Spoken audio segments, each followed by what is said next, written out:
Chapter 32. By the Sea. Psyche and the Zephyrs waited the last touches of the master's hand, but William Crawford painted no more. The eminent oculist would not give him any decided opinion as to the ultimate restoration of his sight. "We must wait," he said. "You must give me time." The painter obeyed his medical adviser implicitly, and after pursuing a certain course of treatment for a certain time, he went with his servant Diamond to a little sea-coast village in Dorsetshire, still in accordance with the oculist's advice. Change of air, change to a better and purer air than the atmosphere of Kensington, could do no harm, said the oculist, and might possibly effect some good. William Crawford begged the oculist to select for him the loneliest and quietest spot he knew of, and to that spot he went, travelling by a night train with a green shade over his poor useless eyes and the factotum who had served him since the beginning of his prosperity for his sole companion and attendant. As yet he had told his dismal secret to no one but the oculist and the man-servant. Friends and acquaintances called at the fountains and were told that Mr. Crawford was ill. Was it anything serious? Oh, no, nothing serious. He had overworked himself. That was all. The painter could not bring himself to reveal his sorrow even to his best friend. He could not bring himself to confess that his career had come to an end, that a living death had fallen upon him in the zenith of his fame. All through the long, dark, empty days, the perpetual night of his existence, he brooded upon his trouble, never any more to behold the beauty of the universe, never again to be the mortal creator of immortal loveliness. There are no words which can describe his despair when he thought that his career had ended, that his hand would never again wield a brush, his eyes never more be dazzled by the splendor of his own color. He prayed night and day, but he could not bring himself to repeat the inspired words which had formed his nightly and daily supplication before the hour of his calamity. He could not say, "Thy will be done." He cried again and again, "O Lord, restore my sight, restore my sight." He thought of other men on whom the same calamity had fallen, but on those men it had fallen so lightly. Milton's grandest thoughts found their expression after the outer universe had become a blank to him. Beethoven achieved that which was almost a triumph over the impossible when his genius survived the loss of his hearing. But oh, what anguish the musician must have endured when his fingers wove those divine harmonies which he was never to hear. For the sightless painter, what hope remained? Henceforward there could be no light upon William Crawford's pathway but the pale radiance of past glories. While his misfortune was yet new to him, the painter gave way to utter despair. He complained to no one. He demanded no mortal pity, but hour after hour, day after day, he sat in the same attitude, dead in life. He knew that he had many friends who would have been inexpressibly glad to give him comfort in these bitter days. Friends who would have done their best to cheer his desolation with pleasant talk, grave reading, music, poetry, the stirring news of the outer world, the airy gossip of coteries. He could not bring himself to accept such consolation yet. The very thought of friendly companionship made him shudder. "I shall never paint any more," he cried. "I shall never paint any more. The young men would talk and think of me as they talk and think of the dead. They would be kind and pity me, but I don't want their pity. I want to show them that I have not emptied my sack and that there is progress for me yet." One day the painter groped his way to the easel on which the Psyche still stood, shrouded with dismal drapery. He plucked the veil from his divinity and passed his tremulous hands over the canvas. They were hands as yet unused to groping in the dark, and he had none of the subtle delicacy of the blind man's touch, but when he came to patches of solid color here and there, he fancied he recognized familiar portions of his work. "My Psyche's hair," he murmured. "I can feel the undulating touches of the brush, and here are her shoulders, the rounded, pearly shoulders. Yes, yes, I remember. There was a thought too much of the palette knife hereabouts." He laid his face against the canvas presently, and some of the bitterest tears that ever fell from manly eyes dropped slowly on the picture which he could not see. He was very glad to leave his own house and to escape from the inquiries of anxious friends and acquaintance. He had a nervous dread of any revelation of his calamity. Would she be sorry for me? He thought, for even in this dark hour of his life, his fancy took a forbidden flight now and then, and hovered about the lady of the hermitage. Would she be sorry? No. She would only be interested in me as a new kind of lion. She would come and beseech me to show myself at her parties. She would pet me and exhibit me to her friends as the blind painter, the last new thing in drawing-room celebrities. No, I will not accept her pity. I will not sink so low as that. I will go and hide myself in some quiet corner and let the world believe that I am dead, if it will. Not even to his daughter had William Crawford confided his sorrow. She was far away from him, at Pevenshaw, surrounded by gaieties and splendours, and what need had he to darken her young life with the knowledge of his affliction? He dictated a letter to the factotum Diamond, in which he informed Flo that he had hurt his hand and was for that reason unable to write himself, but that he was in excellent health and was on the point of starting for the seaside for a few months' rest and quiet. The sea-coast village chosen by the oculist was one of the loneliest spots within the limits of civilization. There was no fear of any observant stranger recognizing William Crawford in the melancholy-looking gentleman who walked listlessly to and fro on the sands, leaning on his servant's arm, and never looking to the right or left.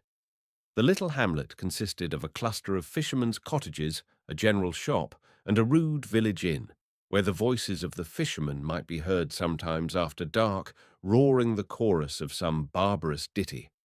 One of those speculative individuals who are continually roaming the face of the earth with a view to ruining themselves and other people in the building line, had discovered that the air of Callersley Bay was the balmiest that ever restored healthful roses to wan and faded cheeks, and had erected an hotel which might have had some chance of success at Brighton or Biarritz, but which was about 20 times too large for the possible requirements of Callersley Bay.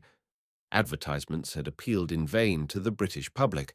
The one sheep that leads the other sheep had not yet been tempted to jump through this special gap in the hedge, and the Royal Phonics Hotel and Boarding House, with every possible attraction for noblemen and gentlemen, was a dreary failure. So much the better for William Crawford. What did he care if the waiters were listless and the cooking execrable? For the last 4 or 5 months of his life, he had been in the habit of eating without knowing what he ate, and just now the most perfect achievement of culinary art would have been as dust and ashes in his mouth. Callersley Bay suited the painter. His servant informed him that, with the exception of an invalid lady who went out daily in a bath chair and a paralytic gentleman who took the air at his bedroom window, he was the only occupant of the great barrack-like hotel. This knowledge brought a sense of tranquillity to the painter's mind. In this quiet retreat he was safe. Here at least there were no prying eyes keeping watch at his gate.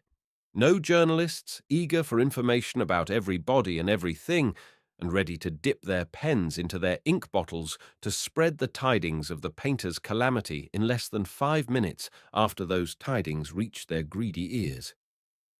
Day after day, day after day, William Crawford paced the sand of the bay upon his servant's arm and felt the soft ocean breezes on his face. There is no calamity so terrible, no affliction so bitter, that habit will not temper its anguish to the sufferer. Little by little, sweet Christian resignation began to take the place of dogged pagan despair.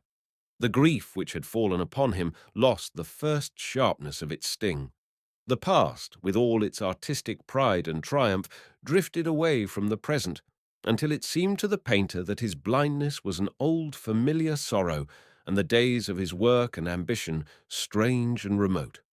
Sweet fancies began to visit him as he walked slowly to and fro amid the scene of tranquil beauty which he could imagine but not see, and the subtle sense of the painter melted into the subtler sense of the poet. It is impossible for the mind of such a man to remain barren. There is in such a soul a divine light that cannot be extinguished.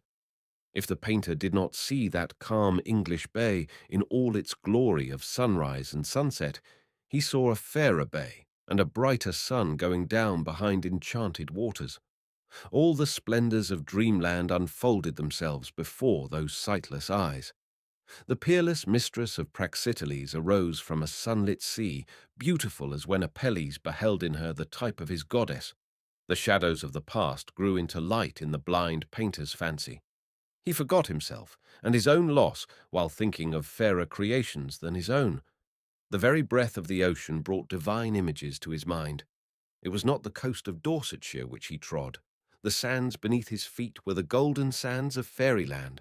The sea whose rolling waves made music in his ears was the sea that carried Aeneas to Dido, the fatal ocean that bore Telemachus to Calypso, the wave that licked the white feet of Andromeda, the waste of waters on which a deadly calm came down when Agamemnon launched his Troy-bound fleet, and offended Diana visited the impious hunter with her wrath. "If I ever live to paint again, I will do something better than Dido or Psyche," said William Crawford. For as the deep gloom of his despair vanished before the divine light of poetry, he felt a wondrous power in his fettered hands, and brooding hour after hour on the pictures which yet remained to be painted, it seemed to him as if new lights had dawned upon him in the day of his darkness, lights that would abide with him for the rest of his existence and guide him in his future work, if God were pleased to give him back his eyesight. He had been at Callesley Bay for more than a month, and the ocean breezes were beginning to lose their balmy summer warmth. He had grown accustomed to his affliction, perfectly resigned, very tranquil. Day by day he took the same walks, picturing to himself the changing beauties of the scene, and sometimes even questioning the matter-of-fact Dimond as to appearances in the sea and sky. Within the last 2 or 3 weeks he had begun to take some faint interest in that outer world to which he had once belonged, and the factotum, who read a little better than the majority of his class, beguiled the evenings by the perusal of the newspapers, and sometimes even tried his hand upon a pocket edition of Shakespeare, borrowed from the landlord of that splendid failure, the Royal Phoenix. On one especially beautiful autumn afternoon, the painter, more keenly than usual, felt the want of some companion a little more refined, a thought more sympathetic than Diamond the factotum. He had paced the sands till he was tired, and had seated himself on a low rock on which it had been his habit to sit since his first coming to that quiet shore. Sitting here, with the faithful Diamond by his side, Mr. Crawford abandoned himself to the influence of the balmy air. He knew that at such an hour and with such an atmosphere there must be unspeakable beauty in the western sky, delicious gradations of colour which he was never more to see, and he would fain have wrung some translation of that unseen beauty from the prosaic lips of the factotum. "Is the sun low, Diamond?" he asked. "Yes, sir, uncommon low. I never did see anything like the sunsets in these parts. They've got such a sudden way with them. I thought the sun was low. I can feel a light upon my face. There is a light upon my face. A red light, isn't there, Diamond?" "Yes, sir." "And the sky?" "I'm sure the sky is very beautiful. Isn't it, Diamond?" "Well, yes, sir. It's a very fine afternoon. But if my corns don't deceive me, asking your pardon for talking of 'em, sir, there'll be some rain before long," added the prosaic Diamond. "Never mind your corns, Diamond," exclaimed the painter impatiently. "I want you to tell me about the sky. I have always fancied one might do something good with an Andromeda standing out in sharp relief against an evening sky, with nothing but the rock and the low line of purple sea, and with one white seagull hovering on the edge of the water," he soliloquized, while Diamond looked doubtfully to windward and pondered on the prophetic shootings of his corns. "Tell me about the sky," cried Mr. Crawford. "A broad band of deep rose colour melting into amethyst, and then a pale, transparent opal. Eh, Diamond?" "I don't know about opal, sir, but there's a bluish and greenish way with it, something like that bad lumpy glass you see sometimes in wash-house windows." "Wash-house windows! Oh, Diamond, go home and get me Shakespeare, the second volume of the tragedies, and I'll give you a lesson in reading. You shall read me the description of Cleopatra before we go back to dinner." The factotum obeyed, nothing loth to escape from that trying cross-examination about the sky, and the painter sat alone by the sea, listening to the low harmonies of the waves and pondering that possible picture of Andromeda. He could fancy every curve of the beautiful, rounded form, sharply defined against a somber background of rock, the dark, streaming hair, the white, lovely face faintly tinged with the last rays of sunset, the sad, despairing eyes looking seaward for the monster. Andromeda's pale beauty filled the painter's mind. He heard the dull moaning of the pitiless waves, the sighing of the night winds amidst the victim's hair. He could almost fancy he heard the swooping wings of the deliverer's steed, and thus beguiled by sounds that were not, it is scarcely strange that he did not hear sounds that were: the silken rustling of a woman's dress, the soft fluttering of a woman's shawl. "I may dream of pictures, but I shall never paint again," cried William Crawford hopelessly. A gentle hand was laid upon his arm as he spoke, and he awoke from that vision of Andromeda to know that there was a living, breathing woman by his side. "Oh, yes, you will paint again, Mr. Crawford. The trial is a bitter one, but please God, it will not be enduring. Why did you leave me to find out what had happened?" Mrs. Champernowne! Yes, the woman whose friendship you rejected so cruelly last April, and who comes now to offer it once more, on her knees, if you like. I think one might almost venture to fall upon one's knees in this delightfully lonely place. Mrs. Champernowne! "Call me Georgina," said the widow, in her lowest and most harmonious accents. "I have come to offer you my friendship, and today friendship means anything you like. I have learnt to hate my own selfishness since that day at Kensington. I have learnt to know that a woman cannot live her own life, that the time will come sooner or later when the presence of one dear companion will be necessary to her existence, when the loss of one friend will take every charm from her life. I have missed you so cruelly, William, so cruelly. You don't know what a dreary season this summer just departed has been to me.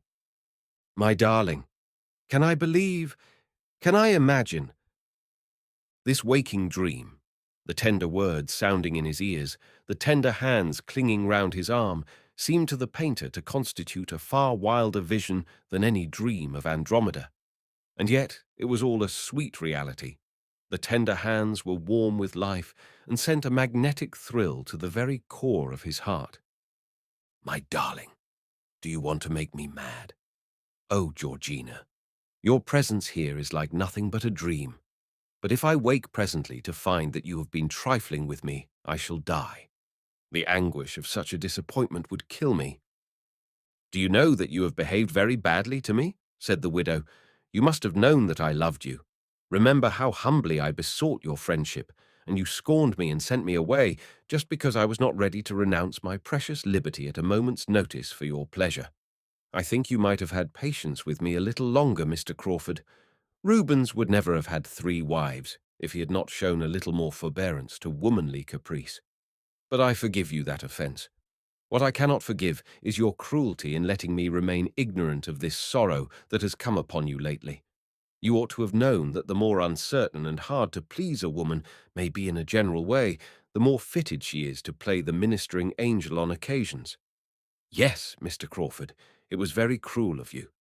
All through the summer I have been thinking of you and wondering about you, wondering what you were doing, wondering why you did not relent and come to see me. It was only this morning that I learned what had happened from a little gossiping paragraph in a newspaper. I ordered my carriage and drove straight to the fountains, where I made the servants tell me your whereabouts. My darling, my angel, are you laughing at me, Georgina, or may I really call you by these dear names? You may call me anything you please if you will call me your wife by and by. Helen Vickery is with me. I only gave her 20 minutes' notice about the journey. Do you know what I said to her? No, indeed, dearest. I am going down to Dorsetshire, Helen, to ask Mr. Crawford to marry me. Pack your things immediately, and be sure you put a white dress in your trunk, for in all probability I shall want you to be my bridesmaid. Mrs. Champernowne, this is pity. I will not accept such a sacrifice. My calamity has fallen upon me by God's will, and I will bear it bravely. I will not trade upon it in order to win from a woman's generosity that which I could not obtain from her love. Was there ever such a provoking creature? Cried Mrs. Champernowne. Must I reiterate the confession of my folly? I did not know what I was doing that day when I rejected your love. It was only afterwards, when the days and weeks went by, and I was obliged to endure my existence without you, it was only then that I knew I had lost something without which life was worthless to me. Am I to tell you again and again how dearly I love you? I have loved you so long that I cannot tell you when my love began, but it is possible that my humiliation comes too late. You have learnt to forget me, or worse, perhaps you have learnt to love someone else as you once loved me. To forget you, to love another woman after having known you, my idol, my goddess. I love you to distraction. My only fear is that compassion, generosity, self-abnegation. Self-abnegation. You ought to know that I am the most selfish of women. But here is your servant. Will you take my arm to go back to the hotel? I have apartments in the same hotel, and poor Helen is waiting for her dinner. Will you tell your servant to follow us, and trust yourself to me, William? Would he? The sweet magnetic thrill went to the core of his heart once more as Georgina Champernowne slipped her wrist under his arm. How gently she guided his footsteps. How easy the walk was to him by her side. He was no longer blind.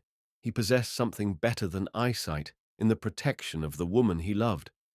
Before the month was out, there was a quiet wedding in Callesley Bay, and the letter which gently broke to Florence the tidings of her father's affliction was no ill-spelt missive from the factotum, but an affectionate feminine epistle signed Georgina Crawford, and written when the painter and his wife were on the eve of a journey to Italy. Chapter 33. A Commercial Earthquake. The autumn wore away, and the Pevenshaw coverts afforded sport for a succession of visitors. This second autumn of Mr. Lobyer's married life was very much like the first. The only change worthy of record was the fact that day by day Flo saw less of her husband and more of Sir Nugent Evershed. Howden Park was so near the millionaire's handsome dwelling place, and Sir Nugent was such a popular person, that it was scarcely strange if the young mistress of Pevenshaw deferred to him in all her arrangements, and considered no dinner party complete without his presence. If Mrs. Lobyer had elected the elegant young baronet as her chief friend and adviser, there was no one to gainsay her election. Vague murmurs and piquant little whispers might circulate freely within a given radius of Pevenshaw, but Florence was, of course, the last person likely to hear the little whispers, and not by any means a person to be warned or affrighted by the first breath of scandal if it had reached her.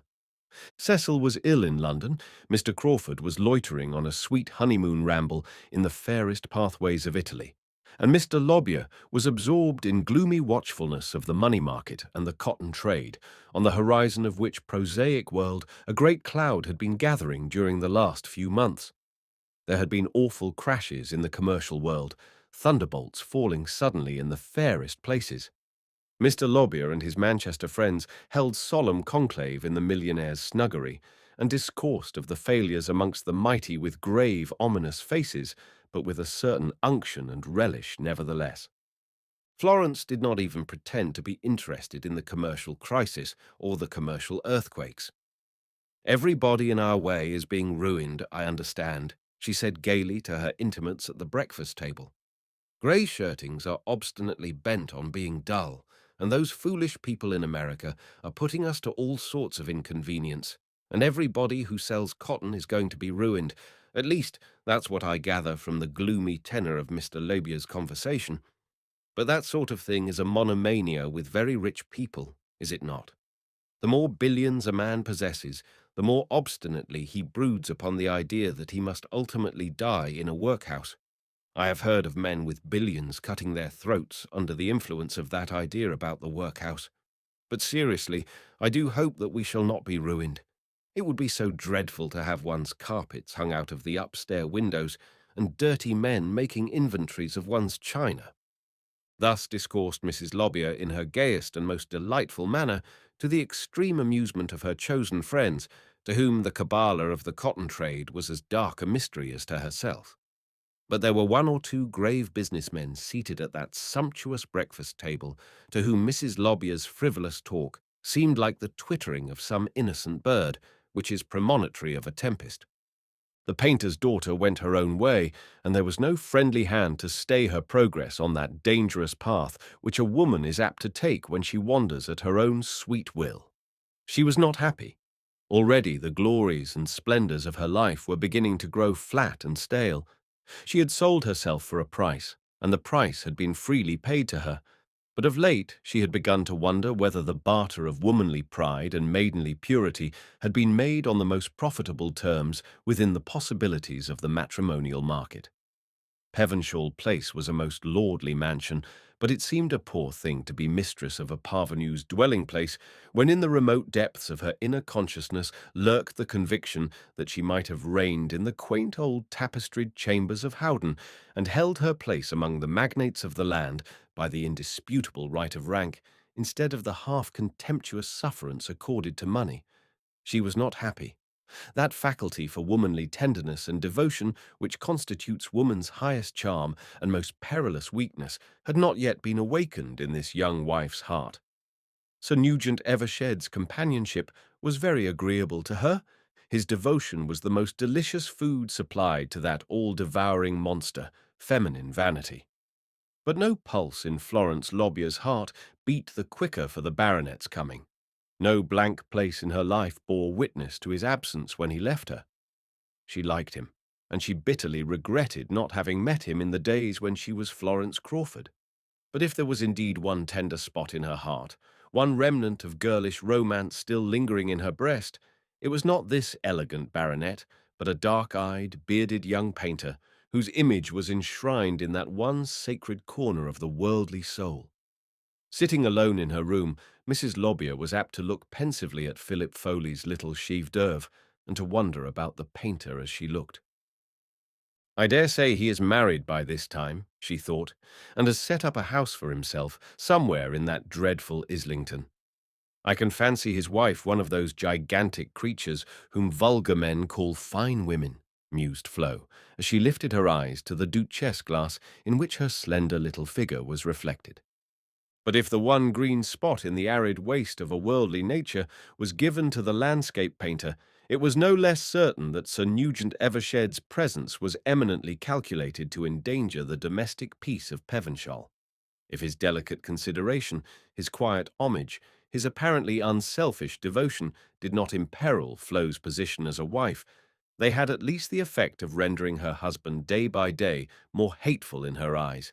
She had never liked him, but she had married him with the honest intention of trying to like him, just as some people go through their lives with the intention of learning the German language or thorough bass.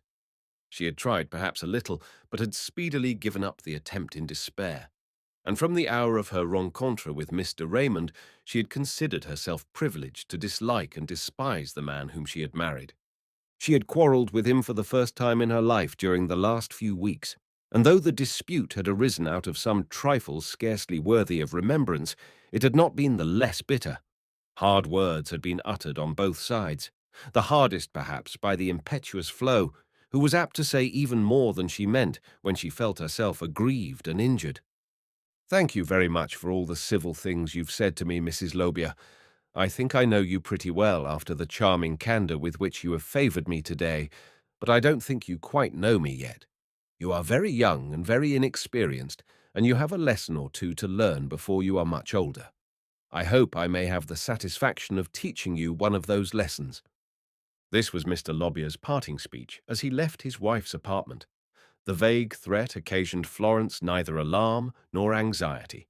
She would have been ready to apologize to her husband if he had given her the opportunity of doing so, but anything in the nature of a threat was eminently calculated to steel her heart against the lord and master whom at the best she had only tolerated.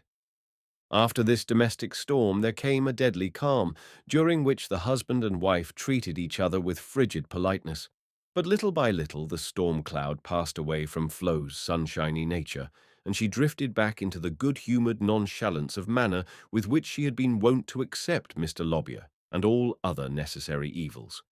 Of late, Mr. Lobbier had been, if possible, even less agreeable than usual.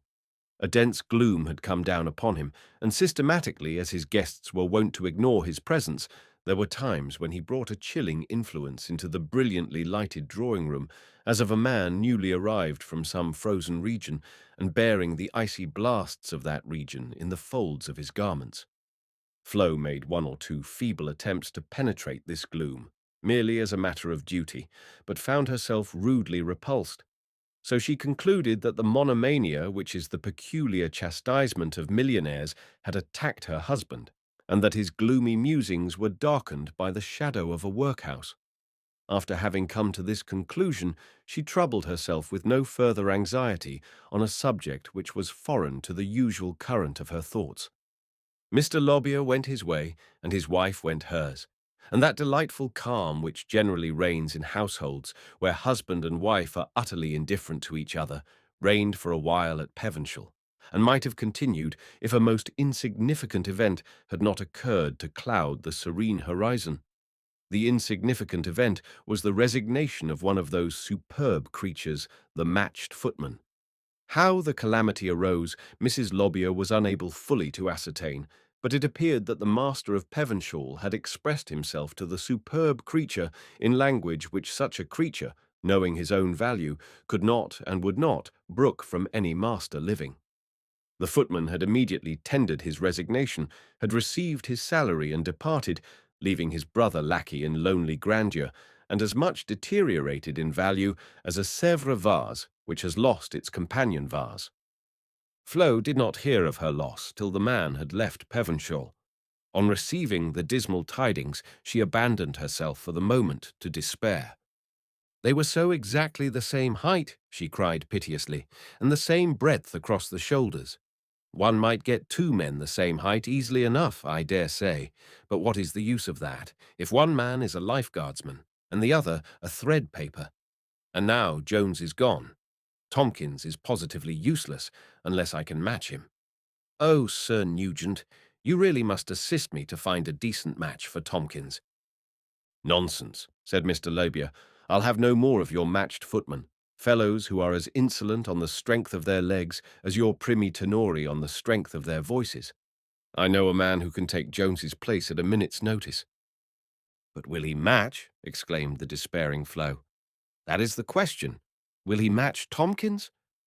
I don't know, and I don't care, answered Mr. Lobbyer coolly. He'll suit me, and that's enough.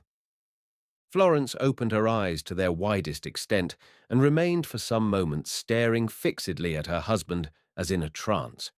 Brutal though the man was by nature, he had chosen heretofore to let his wife exercise unquestioned authority in all household arrangements, and that he should interfere with her now, that he should come between her and those sacred symbols of her state, the matched footman, was something more than she could understand. For a moment her breath seemed to fail her, but she recovered herself presently and replied with fitting dignity. You may engage what servants you please, Mr. Lobbyer, but I decline to be waited upon by anyone who does not match Tomkins. After which Mrs. Lobbyer summoned the housekeeper and requested that functionary to make arrangements for the earliest possible filling up of the hiatus in the servants' hall, and having so far asserted her position, Flo resumed the occupation of the moment and dismissed the subject of the twin lackeys from her thoughts. At dinner, however, she was reminded of her bereavement by the appearance of a stumpy, pale-faced man, in a livery which was a great deal too large for him, but who moved about amongst the other servants with a quiet self-possession and a noiseless footfall which spoke well for his past training. She saw no more of this man till the following day, when he came into the morning-room, where she happened to be for a few minutes alone with Sir Nugent, trying a new song which he had brought her. The strange footman came into the room to remove some flowers from a jardiniere in one of the windows. Flo turned round from the piano to see what he was doing. "Who told you to move those geraniums?" she asked. "One of the gardeners sent for them, ma'am." The man performed his duty noiselessly and retired. "I don't like that man," exclaimed the baronet as the door closed on Mr. Lobyer's protégé. "He seems a very good servant, but he doesn't match Tomkins," sighed Flo. "He does his work quietly enough," answered Sir Nugent, "but he is not like a servant." "How do you mean?" "There's something in his manner that I don't like. A watchfulness, a stealthy, underhand kind of manner. Is there? I haven't noticed it. He might be as stealthy as an assassin in an Italian opera, so far as I am concerned, if he only matched Tompkins. After this, Mrs. Lobbyer took no further notice of the servant who had been hired by her husband in place of the splendid Jones. She submitted to his presence very patiently, relying on the ultimate success of her housekeeper's researches amongst magnificent creatures of the Tompkins stamp. But Sir Nugent Evershed, who had no right to take objection to any arrangement in the house at which he was so constant a visitor, could not refrain from expressing his dislike to the strange footman, while that individual, by some fatality, seemed always to be on duty during the baronet's visits. I think you must have a mystical attraction for the man, as strong in its way as your antipathy to him, said Flo, for I very seldom see him except when you are here. Really, the prejudice is so absurd on your part that I can't help laughing at you. I never could endure a sneak, answered Sir Nugent, and that man is a sneak. I will tell you something more than that, Mrs. Lobbyer. He's not a footman. Not a footman? What is he then? Surely not a gentleman in disguise. Decidedly not, but he is no footman. There is an unmistakable stamp upon a footman, a servant's hallmark, which is not on that man. Mr. Lobbyer heard nothing of the baronet's objection to his protégé, for Mr. Lobbyer had absented himself from Pevenshaw of late, and was heard of now in Manchester, now in London, anon in Paris. There were vacant chambers now in the luxurious mansion, for as her guests of August and September dropped off, Mrs. Lobbyer did not care to invite fresh visitors without the concurrence of her husband. Even while going her own way, she had always made some shadowy pretence of deferring to his wishes, and he was in a manner necessary to her, a social lay figure without which her drawing-room was incomplete. His spasmodic departures to Manchester had not interfered with the arrangements of the mansion, but now that he was absent day after day and week after week, Mrs. Lobbyer felt herself called upon to maintain a certain sobriety in the household over which she presided. Visitors who had been staying in the house dropped off, and no other guests came to fill the vacant chambers. No invitations were issued for dinner parties or hunting breakfasts in the millionaire's absence. Major and Mrs. Henniker and one inane young lady were now the only guests, and Florence would have found the spacious rooms very dreary if it had not been for the perpetual droppings-in of Sir Nugent Evershed, whose horses spent the best part of their existence between Howden and Pevenshaw. He came perpetually. There was always some pretext for his coming, some reason for his loitering when he came. He had turned architect and philanthropist, and was intensely interested in these schools and cottages which Flo was going to build, and the plans and specifications and estimates for which were the subjects of interminable discussion. Sometimes deaf Mrs. Henniker, sometimes the inane young lady, played propriety during these long visits of the baronet. Sometimes, but very rarely, Sir Nugent and Mrs. Lobbyer sat alone in the drawing-room or morning-room, or strolled up and down the terrace on some fine autumnal morning, discussing the schools and cottages. It was upwards of a month since the new footman had replaced the splendid Jones, and during the best part of the man's service, Mr. Lobbyer had been absent from home. Flo's spirits drooped in the empty house. She suffered acutely from that dismal reaction which is the penalty that must be paid sooner or later by all who have tried to create for themselves a spurious kind of happiness from perpetual excitement. The long, dreary evenings sorely tried Mrs. Lobbyer's patience. Mrs. Henniker's Berlin wool work, the inane young lady's performances on the piano, the Major's long stories of Indian warfare were all alike vanity and vexation to her, and she must have perished for lack of some distraction if it had not been for her schools and cottages and Sir Nugent Evershed. He came to Pevenshaw one cold October afternoon when Major Henniker had driven his wife and the inane young lady to Chiverley on a shopping expedition, leaving Florence alone in the drawing-room with a very ponderous historical work newly arrived from the London librarian, a work which the young matron set herself to read with a desperate resolution. "I really must improve my mind," she said. "My ideas of history have never soared above Pinnock, and I have all sorts of old-fashioned notions. I don't want anything at Chiverley, so I shall stay at home this afternoon, dear Mrs. Henniker, and devote myself to the Tudors. I am going to read about that dear, good, high-principled Henry VIII, who has only been properly understood within the last few years. When the pony phaeton had started with her 3 guests, Mrs. Lobbyer ensconced herself in one of the most luxurious of the easy chairs and opened her big volume in a very businesslike manner. The day was cold and windy, and fires burned cheerily at both ends of the spacious apartment. Perhaps no historical work has ever yet been written in which the first half-dozen pages were not just a little dry.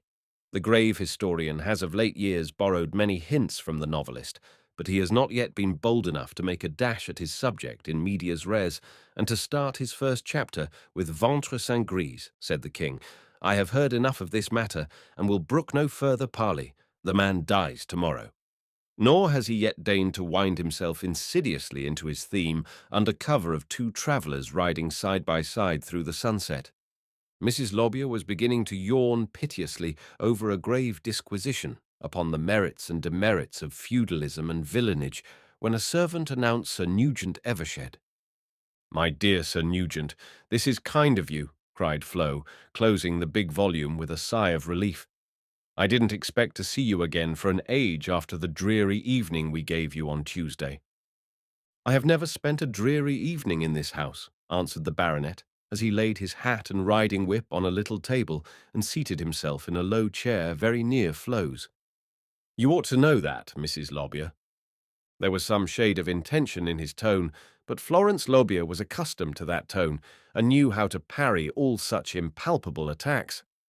"Indeed, I do not know anything of the kind," she said in her liveliest manner. "I thought you might possibly be a little tired of Major Henniker's Indian stories. You must have heard some of them several times, but he certainly tells them well." "I confess to being heartily tired of them notwithstanding. But the attraction which brings me to Pevenshaw, in spite of myself sometimes, is not Major Henniker." Flo gave that little look of innocent surprise which is always at the command of a thorough-paced coquette. "You have brought me some new idea for my cottages," she said, pointing to a roll of paper in the baronet's hand. "Yes, I have a friend in Oxfordshire who has built schools for his poor, and I've brought you a sketch of his buildings." After this there was a good deal of discussion about the merits of Tudor architecture as opposed to the Swiss cottage or Norman tower style of building. And then the baronet and Mrs. Lobbyer began to talk of other things, and by some subtle transition the conversation assumed a more interesting and a more personal character. And Flo found herself talking to Sir Nugent more confidentially than she had ever talked to him before, in spite of their intimate acquaintance. They had been so much together, and yet had been so rarely alone, that there had been little opportunity for confidential converse between them. This October afternoon, with the early dusk gathering in the room and the fires burning red and low, seemed the very occasion for friendly confidence. Flo talked with her usual candour of her father, herself, her husband, the empty frivolity of her life, and all at once she found that the conversation had assumed a tone which every experienced coquette knows to be dangerous. Sir Nugent was beginning to tell his companion how terrible a sacrifice she had made in marrying Thomas Lobbyer, and how bitterly he above all other men mourned and deplored that sacrifice. Even at this point Flo's liveliness did not desert her. "Please don't call it a sacrifice, Sir Nugent. Nothing annoys me so much as for my friends to take that tone about me," she said. "I married Mr. Lobbyer with my eyes open, and I have no right to complain of the bargain. He has given me everything he ever promised to give me. But can he give you the love you were created to inspire? No, Florence. You know he cannot give you that. There is not a field labourer on this estate less able to comprehend you or less worthy of your love than the man you call your husband." Before Florence could reprimand her admirer's audacity, he had pounced on the little hand lying loosely on the cushion of her chair and had lifted it to his lips. As she drew it indignantly away from him, and as he raised his head after bending over the little hand, he uttered a sudden exclamation and started to his feet, looking across Mrs. Lobbyer's head at the great glass doors of the palm-house, which opened out of the drawing-room. "I knew that man was a spy," he exclaimed, snatching his riding-whip from the table. "What man?" cried Flo, alarmed by the unwanted fierceness in Sir Nugent's face. "Mr. Lobia's footman. He has been amusing himself by listening to our conversation. I recognized his agreeable face flattened against one of those glass doors just this moment. Don't be frightened. There is not the least occasion for alarm, but I must ascertain the meaning of this man's insolence." The baronet went into the palm-house and closed the doors after him. Flo followed him to the doors, but could follow him no farther, for she found that he had bolted as well as closed them. "Why did he do that?" she thought. "I hope he is not going to make any esclandre. What does it matter if the man did listen? I dare say many servants are fond of listening." She looked through the doors, but it was very dark in the palm-house, and if Sir Nugent and the footman were there, she could not see them. There were other glass doors opening onto the terrace, and in all probability the man had made his escape by that way. "I hope Sir Nugent won't be so absurd as to follow him," thought Flo. "He is getting very tiresome. I suppose he has been allowed to come here too often. I shall have to be dignified and make a quarrel with him." She stood peering into the darkness for some time, but she could neither hear nor see anything in the palm-house. She went to one of the windows and looked out upon the terrace, but she could see nothing there, so she seated herself by the fire and waited very impatiently for Sir Nugent's return. She had been waiting more than half an hour when he came back through the palm-house. "Well," she cried, "what does it all mean?" "It means that the man is a private detective set to watch you by your husband," answered Sir Nugent quietly. "I dare say a person in that line of life gets a good many thrashings, but I don't think he can ever have received a sounder drubbing than the one I have just given him." "A detective, set to watch me," echoed Flo with an air of stupefaction. "Yes, Florence. I made the man acknowledge his calling and name his employer. If you doubt me, he shall repeat his confession for your satisfaction.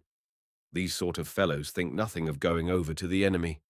I have made him anxious to serve me by the promise of handsome payment, and I have made him afraid to disoblige me by the threat of another thrashing. The proceeding is worthy of your husband, is it not?" "But what does it mean?" cried Flo. "What in heaven's name does it all mean?" "I am ashamed to tell you, but I insist on knowing." "You insist?" "I do." "And you will not reproach me for any pain my revelation may cause you?" "No, no." "Then if you ask me what I really think of this detestable business, I will tell you my thoughts in the plainest words. I think your husband is a scoundrel, and that he has placed that wretched sneak in this house in the hope that he might be able to trump up some flimsy evidence against your truth and honor as his wife, evidence that would serve Mr. Lobbyer in the divorce court." "Evidence against me? The divorce court? Are you mad, Sir Nugent?" "No, Florence, I am only telling you the naked truth in all its hideousness. Forgive me if the truth is horrible to you. I wrung the worst part of that truth out of the spy's throat just now, when I caught him and grappled with him yonder. He spoke pretty plainly, for I think he knew he had never had a nearer chance of being strangled than he had at that moment. Mrs. Lobbyer, your husband's conduct has been an enigma to me from the first day in which we met in Switzerland, but in the happiness I found in your society, I was content to leave that enigma unsolved. Today, for the first time, I read the riddle. Thomas Lobbyer hated me as a boy. Thomas Lobbyer hates me as a man. He has chosen to cultivate my acquaintance down here because my acquaintance happened to be useful to him amongst people with whom wealth does not stand for everything. He has made use of me, hating me while he did so, and holding himself in readiness for the first chance of vengeance. And now he thinks the chance is in his hand, and you are to be sacrificed to the meanest spite that ever festered in the heart of a villain." "I don't understand," murmured Florence helplessly. "I don't understand." "It is difficult for a woman to understand such baseness. Your husband has set his spy to watch you. He knows that you are good and true and pure, but he knows something else besides that." "What does he know?" "He knows that I love you, Florence. Yes, the time has come in which I must speak plainly. The time has come in which you must leave this house, which is no longer a fitting shelter for you. Mr. Lobbyer knows that I love you, has known as much, in all likelihood, for some time past, but he has waited very patiently for his opportunity, and the opportunity, as he thinks, has arrived. He has set his spy to watch us, and no doubt the spy is by this time well up in his lesson." "What lesson? What has the man to discover?" cried Flo indignantly. "You must know, Sir Nugent Evershed, that if you had dared to speak to me before today, as you have spoken now, you would have been forbidden this house." The fragile little figure seemed to grow taller by 2 or 3 inches as Mrs. Lobbyer reproved her admirer. She felt as much outraged by his audacity as if no spice of coquetry had ever tainted the purity of her nature. She was just one of those women who may balance themselves forever upon the narrow boundary wall between propriety and disgrace, and never run the smallest risk of toppling over on the wrong side. "If this man is a spy, I have no fear of him," she exclaimed resolutely. "Let him go back to his employer to tell of his wasted labor. Such a man as that will not allow his labor to be wasted. Your husband does not want to hear the truth. He is ready to accept any falsehood that will serve his purpose, and that man is a less accomplished rogue than I take him for if he cannot get enough out of the tittle-tattle of the servants' hall to make a case for some pettifogging lawyer, a case that will break down ignominiously perhaps, but which will be strong enough to tarnish your name for ever and ever." Florence looked at her lover with a colourless, bewildered face, in which there was a brave expression of defiance nevertheless. Sir Nugent Evershed was not a good man, and if Thomas Lobbyer the parvenu had basely plotted the disgrace and ruin of his young wife, Sir Nugent the country gentleman was not above profiting by the roturier's baseness. He did not think there was any infamy in his conduct. He admired Florence very much. He loved her as much as it was natural to him to love anybody except himself, and he felt most genuine indignation against her husband. But he felt at the same time that this shameful business came to pass very conveniently for him, as it was eminently calculated to bring matters to a crisis, just as he was beginning to be rather tired of a flirtation which had pursed its even tenor for the last 12 months without giving him any firmer hold upon the heart of the woman he loved. The crisis had come, and he discovered all at once that he, the accomplished courtier, the experienced Lovelace, had been very much mistaken in his estimate of this pretty, frivolous, coquettish young matron. He had expected to find Florence Lobbyer utterly weak and helpless in the hour of trial, and lo, to his surprise and confusion, she turned upon him resolute and defiant as a heroine, and he felt his eyelids droop under her fearless gaze. "Why do you tell me this?" she asked. "If the tittle-tattle of the servants' hall can injure my good name, it is you who have brought that injury upon me. If your visits here in my husband's absence have been too frequent, the blame lies with you, who have had twice my experience of the world and should have protected me against my own imprudence. I have trusted you as a gentleman and a man of honour, Sir Nugent Evershed. Am I to think that you are neither? Think nothing of me, except that I love you, Florence, and that I am only anxious to protect you from a scoundrel. The presence of a hired spy in this house, and the confession I wrung from the spy, are sufficient evidence of a deep-laid scheme. You must leave this house, Florence." "I must." "Must I?" Mrs. Lobbyer repeated innocently. "But when and how?" "Tonight," whispered the baronet, "and with me." Flo made her lover a low curtsy. "I ought to be very much flattered by your desire to burden yourself with me at the very moment when it seems my husband is trying to get rid of me," she said. "But I have no intention of leaving Pevenshall, Sir Nugent. If my husband has been pleased to set a spy over my actions, it shall be my business to show him that I am not afraid of spies. But it is 7:15, and I must run away to dress.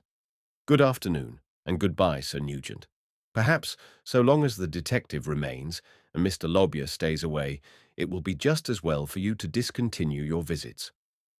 "As you please, Mrs. Lobbyer," answered the baronet with a stately sulkiness. He retired from the apartment and waited in the portico while his horse was being brought round to him. He had known what it was to fail in his character of a Lovelace before today, but he had never before experienced a failure so ignominious and unexpected. Flo tripped off to her room, smiling defiance upon insolent admirers and private detectives.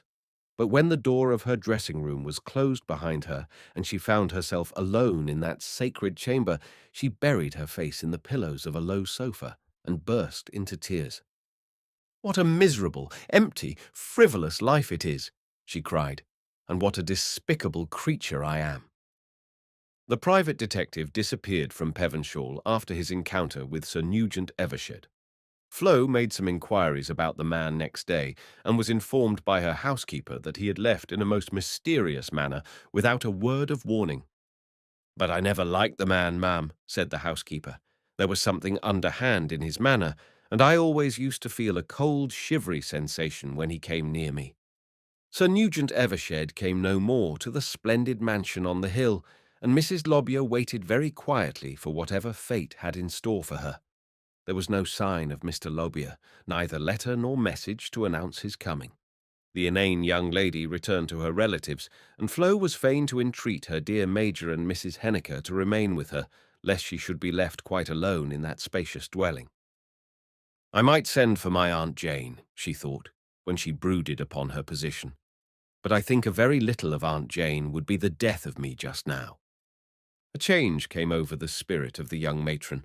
She was no longer the airy, volatile creature who had wasted her days in skipping from one amusement to another, in exchanging an extravagant toilette of the morning for a more extravagant toilette of the afternoon. She undertook a gigantic enterprise in the way of Berlin wool work, and sat hour after hour by her dear Mrs. Henniker's side, counting stitches and picking up glittering beads on the point of her needle. She listened with sublime patience to the Major's Indian stories, and yet all this time the traditionary fox was gnawing its way to her heart, emblem of all hidden care courageously endured. She knew that a crisis in her life had come. She knew that there was something ominous in Mr. Lobbier's long absence, his obstinate silence. She remembered the foolish recklessness with which she had provoked and defied scandal. Above all, she remembered Mr. Lobbier's vague threat on the occasion of her one serious misunderstanding with him, and connecting that threat with the spy's presence and Sir Nugent Evershed's positive assertions, Florence Lobbyer saw herself menaced by no small danger. Her husband was a scoundrel. She had known that for a long time. False to her from first to last himself, he was yet quite capable of wreaking some terrible revenge upon her for the shadow of falsehood to him. "I know that he can be pitiless," she thought. "I remember his face that day after our quarrel, and I know that I have no mercy to expect from him. I have not been a good wife, and I can scarcely wonder if he wishes to get rid of me. But if he had loved me when he married me, honestly and truly, as I believed that he did, I think I should have done my duty." Mrs. Lobbyer waited very patiently for the unknown danger which she dreaded from her husband's vengeance. But the days and weeks drifted by, and no prophetic cloud darkened the quiet horizon. This dull period of suspense was the most painful ordeal she had ever been called upon to endure in all her thoughtless life, and it is to be recorded to her credit that she endured it bravely.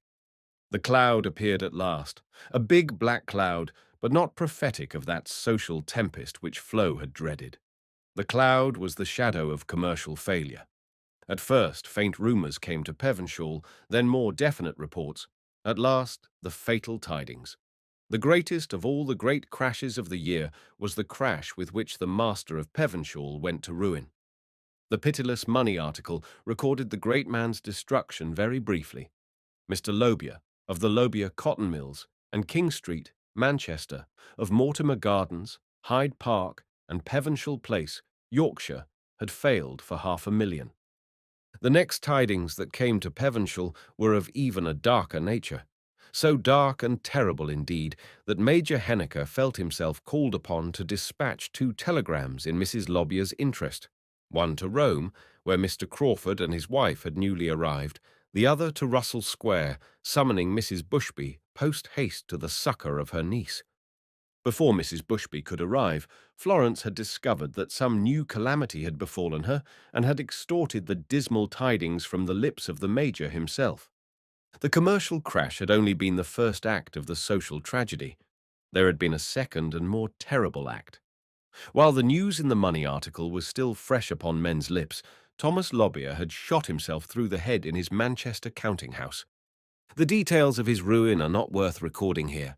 By what false moves upon the chessboard of commerce, by what mad lust for gain, by what sudden impulses of caution at moments when rashness would have been prudence, by what reckless speculation in the hour when timidity would have been salvation, by what fatal steps upon the speculator's downward road he had hurried to his destruction, can have little interest here.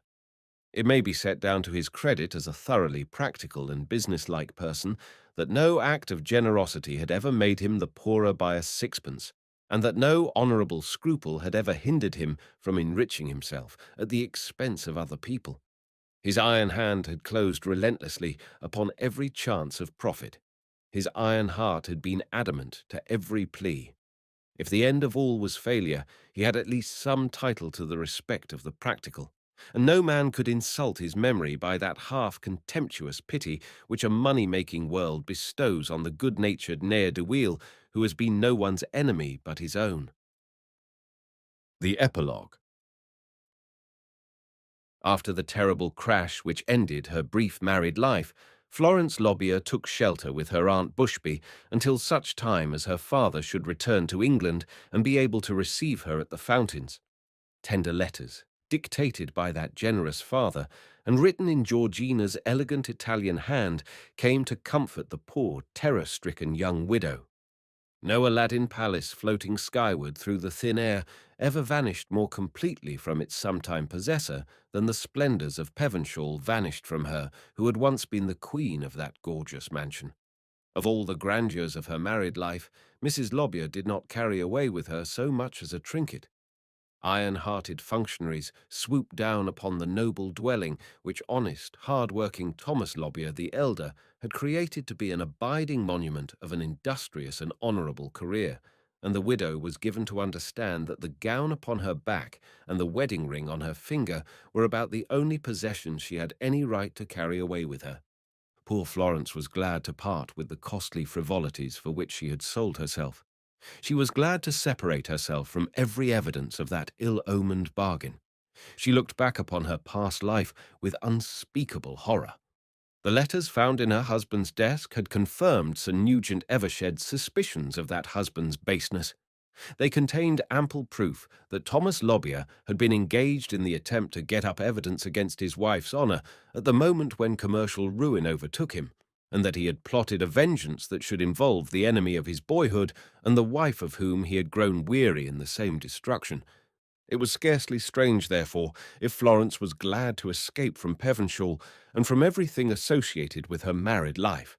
She secluded herself in one of the remoter chambers of her aunt's house, and would see no one except Lady Cecil, who had early tidings of her friend's affliction, and who came to see her, looking very pale and weak after that tedious illness through which Mr. O'Boinville had nursed her so patiently.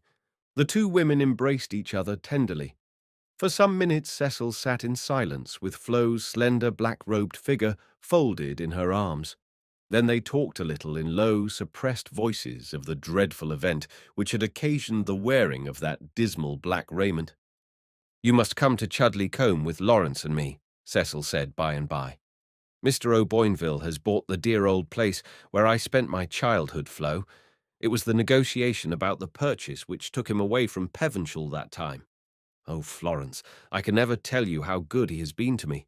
I shall never dare to tell you how unworthy I have been of his goodness. But we are very happy now.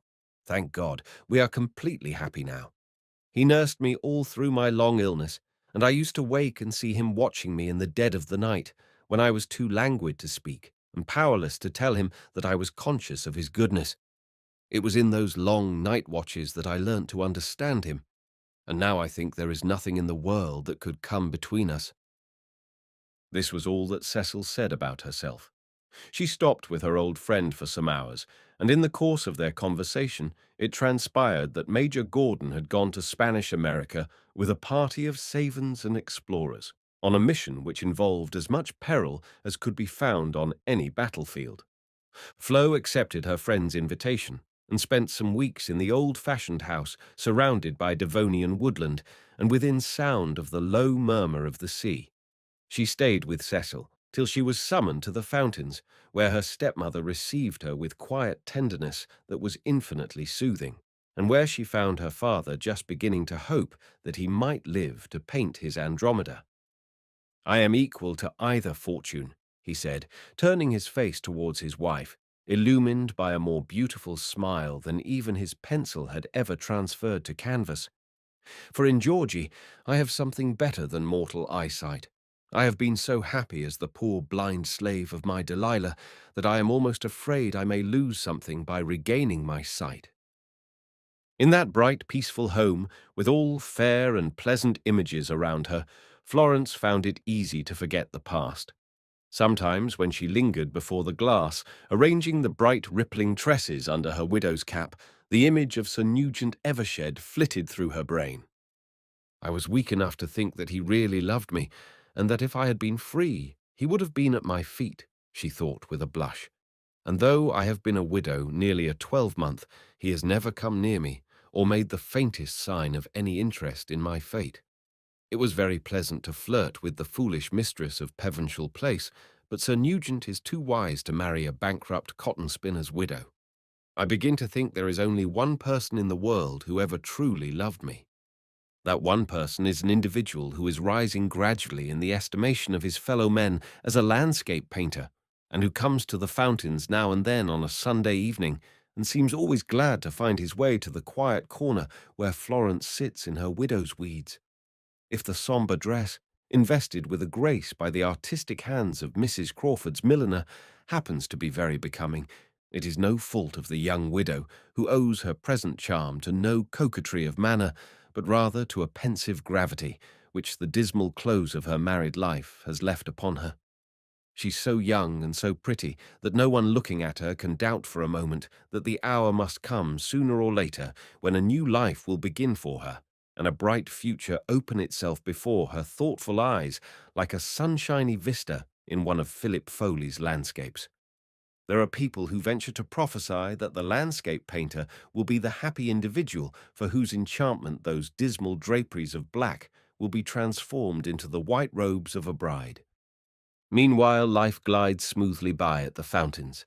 Never was ministering slave more devoted to an idolized master than the elegant Georgina to her husband.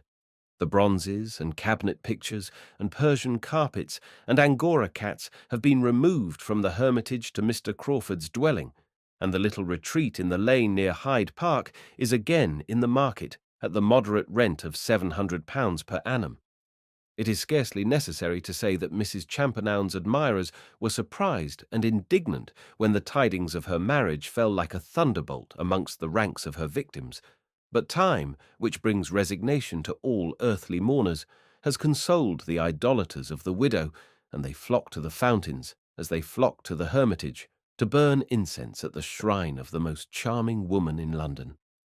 The one trouble of Mr. Crawford's married life has been but of brief duration, for the painter has regained the use of his eyes in time to see his daughter in her widow's cap, and in time to begin his Andromeda before the success of his Dido has been forgotten by the most fickle of his admirers. Amongst the Sunday evening visitors at the fountains appear very often Mr. and Lady Cecil O'Boinville. The barrister has fought his way into the House of Commons, and there is some talk of his speedy elevation to the bench.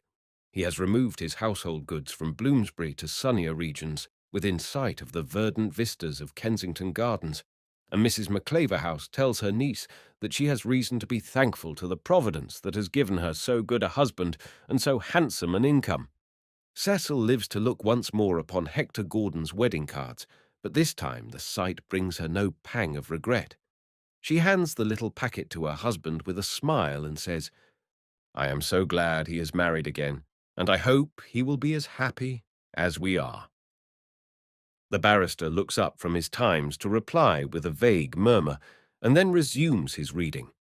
But presently he looks up again with his face radiant. "I knew Valentine would make a mess of his defense in Peter versus Piper," he exclaims. "That's a case I should like to have had the handling of myself." The end.